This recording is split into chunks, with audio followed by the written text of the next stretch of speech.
welcome to the continuation of our salmon fishing. We're now in autumn and we're going to travel through autumn and spring with our salmon fishing. We're here on the Tweed.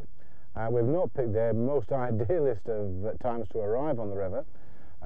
Unfortunately, we've got very, very low water conditions, but the only good news is that the forecast is for heavy rain overnight. Unfortunately, the heavy rain could be a little more than we anticipated.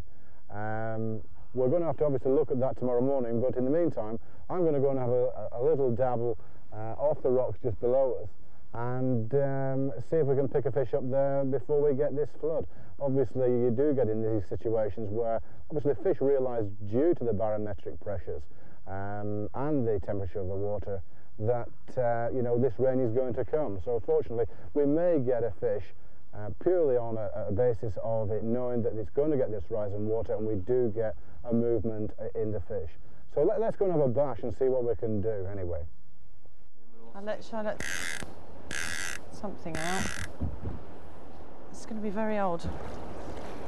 First of all, we'll see how we get on, and then we can take it from there.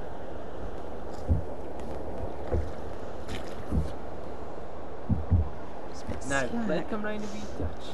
Actually, I'll drop down a wee bit right into the tail.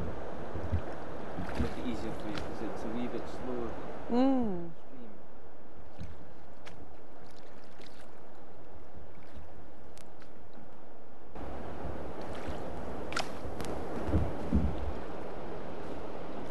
Right, fire away. Head front about the yard below that tuft of grass. Just which one? the first one. Oh dear, right. It's very odd. Right.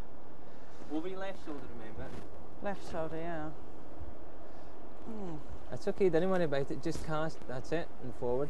That's good. Let's come round. It's amazing how people say, oh, I can't possibly cast off my left shoulder, but No, it's so easy. It shouldn't really make any difference, should it? It shouldn't really. Because the longer the line, you have to give it slightly more power, increase in power, and also you have to give it more time to extend behind you. Right, okay. I realised it once I'd done it. That's it. Raise your rod. Raise your rod. That's the stuff. Good. Now we'll take him up a wee bit. You wind in a wee bit, Celia. I'll tell you when to let him go and when not to. That's it. He's coming up quite well. And if he really wants to pull, you let him go. Now, just let him pull up just now. Looking good. Now wind in a wee bit now. You're doing a grand job. Good. Good. Keep it coming in. Doing a grand job. A wee bit faster. And watch for any sudden lunge from the fish. No, I will, don't you worry. No, I'll probably go head first. And I'd like, when it's ready, for you to bring him down to me.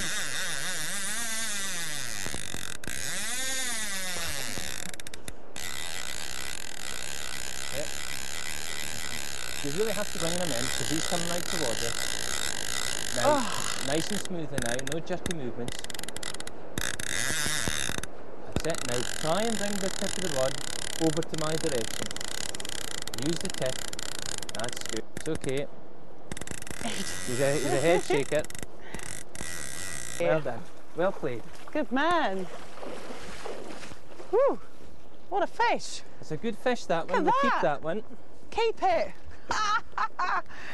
Fab. There we are. It's a nice fresh fish. Look at him. There. A good back end fish, that. A wee bit there. And you can see how well you had him hooked. Just caught in the scissors there, Celia. We just got him, as well as it happens, he's come out fairly well, but you actually have got him fairly well caught in there. Well. And it's a good place to get them because they turn well into it and they drive the hook down. As it happens, you had him beautifully well hooked. God, he'd never get out of that, would he? You never know that at the time. That's the wonderful thing. You never know what size of fish it's going to be and how it's going to fight and how well you've gotten it hooked. And this is a great thing. And it's just a lovely back end fish. Nice colour, isn't he? Lovely silver colour. Is that a male? That's a male fish, yes.